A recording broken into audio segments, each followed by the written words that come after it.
ça m'a poussé de me dire que fa inona fahaizanareo reo e ohatrany ahoana na manjateny isany io dia tena manozona anareo za ty docteur diplômé des États-Unis raha mbola misy mitohy ny fanaovanareo an'io fandrabirabinareo an'io misy Madagasikara io mifampitady eto tsika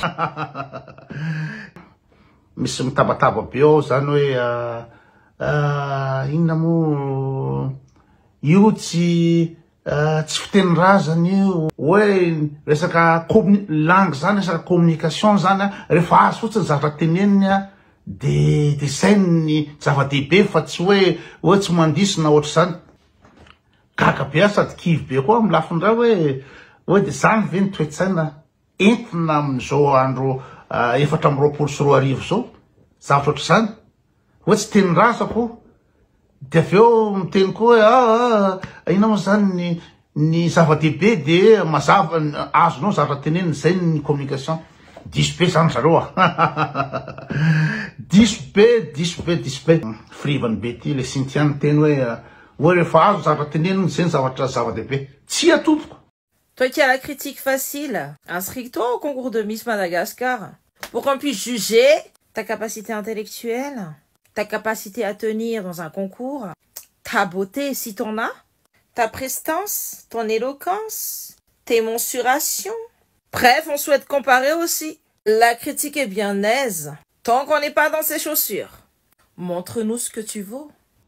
Oleretsia, itsika gasy zany tsy manana tanjona mba zavatra excellence, mba mitady zavatra ara-dalàna, zavatra manara-penitra, zavatra ina mo tena zany mba mitsinjo ina mo zany manana tanjona mba lavitra be fa tsy tonga tsy tenyrazako tonga de mionona amizay misy rijason tsy haiko na sipa moa na inona zany mitatata be ao milaza hoe ka ny olona mailangy ke olona inona moa zany nianatra tamin'ny école d'expression française ohatrany miteny frantsay zavatra iaina andavanandro liza fa tsy hoe olona nytuliarana ohatrany diso be zany de resaka injustice sy culture de médiocrité izy ty ye za de miaro 100% ny Miss Madagascar satria ny antony de injuste sy zavatra tsy mitombona zavatra nenjikendrenareo anazy tsy mety de za miaro anazy lazanareo hoe culture de médiocrité fa inona fahaizanareo reo e aiza ny excellence nareo nisy excellence nareo de ohatr'izao firenena fa nareo reo mahay inona diplôme hoe taiza no miteny anao hoe manao culture de médiocrité za mivoa io fa za miafina amin'ny côte fake kare mivoa io raha sa avoa eo ny diplôme de avoa eo ny zavatra natao azy refestanana sinon akombony ny vava haiko ny zavatra ataoko za lazaiko anareo d'origine za tsy porony amanjana zany tsy porony am'zany atsarana sy ny sisa zany hitanareo tsara angamba za fa za sady tsy manja tsy mitomanimanja za tsy tia mifaninanina amin'ny resaka apparence zany hitanareo fa moche mipose et je m'en fiche lazaiko anareo zany tirarako fa matoa za miaro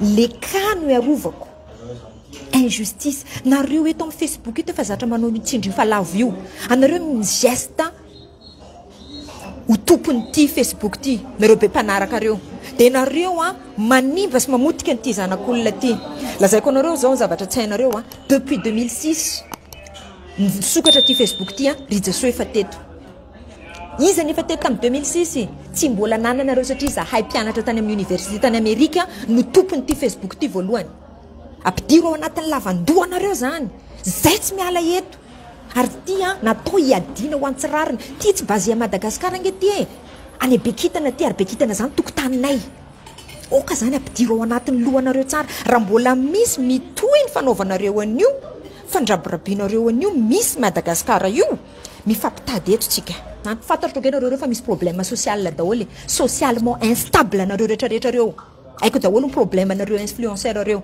za tsy hanala baraka fotsiny socialement instable familialement instable zay nareo reo de zararara misy akanareo manova ranga zavatra hafa hitadiavana client fa tsy fanampotehana zanak'olona Manaova zavatra fanaovana itadiavana j'adore sy j'aime fa tsy fanampotena zany. Vous êtes sadique.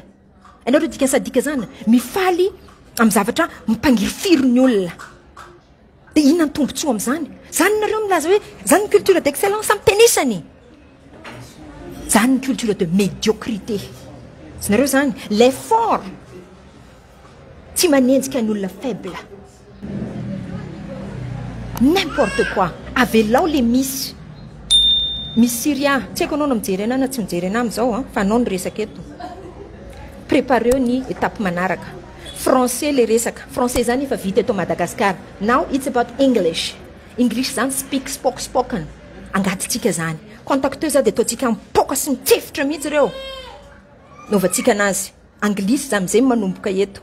Fa nareo monsieur hoe représenter anay. Atreza fahaizanareo anglais. Mandehana eto zay contre aminay amin'ny terrain. Nanoratra boky sy journal la firy za. Nareo tsy adversaire akory en fait n'importe quoi. Ok, resaka misy le izy tsy naharaka. Alors je vais m'adresser à deux catégories de personnes en particulier. La première catégorie de personnes, ce sont les gens qui ont eu le privilège de grandir avec le français, qui ont eu le privilège d'aller dans les écoles d'expression française ou d'être scolarisés dans un système éducatif français, qui ont eu des parents ou des proches avec qui ils pouvaient parler français à la maison. Vous savez que vous êtes des grands privilégiés du système. Et vous savez que vous ne représentez que 26% de la population malgache. Ce que cette Miss a vécu, ça vous est étranger. Alors on se permet de dire qu'elle aurait dû faire ça, qu'elle aurait dû mieux pratiquer son français, qu'elle aurait dû faire des efforts, qu'elle aurait pas dû faire ça si elle savait qu'elle n'en serait pas capable, etc. Et qu'il ne faut pas tolérer ce genre de choses. Vous dites qu'il faut privilégier la culture de l'excellence. Oui, je suis d'accord, il n'y a rien de mieux que d'être excellent. Mais si c'est une culture de l'excellence qui ne profite qu'à une minorité, je ne suis pas d'accord.